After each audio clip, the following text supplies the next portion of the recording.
వరలక్ష్మి వ్రతం ఎంత గొప్పదో వరలక్ష్మి వ్రతమనందు ప్రదక్షిణం అంత ముఖ్యం. ప్రదక్షిణం చేయాలంటే మీరు గోడ దగ్గర పెట్టారనుకోండి, ఎలా చేస్తారు?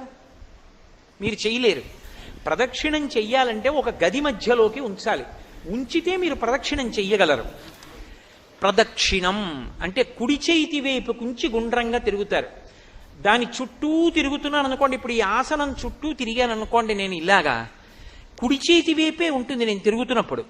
కుడి చేతి వైపు ఉంచాను అన్న మాటకు అర్థం ఏమిటంటే అది పరమ పూజనీయమైనది అని గుర్తు. ఇప్పుడు ఈ వేదిక మీద కూర్చున్నాను, సాయిబాబా గారి మూర్తి ఎటు ఉండాలి? అటు ఉండాలి. ఎందుకని?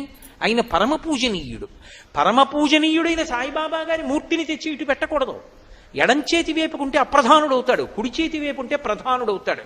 అందుకే పూజ చేసేటప్పుడు కానీ వ్రతం చేసేటప్పుడు కానీ ఏ పదార్థాన్ని ఎడం వైపు నుంచి తీయకూడదు. మీరు ఎడం చేతి వైపు నుంచి ఏదైనా ముట్టుకుని ఇలా తీసి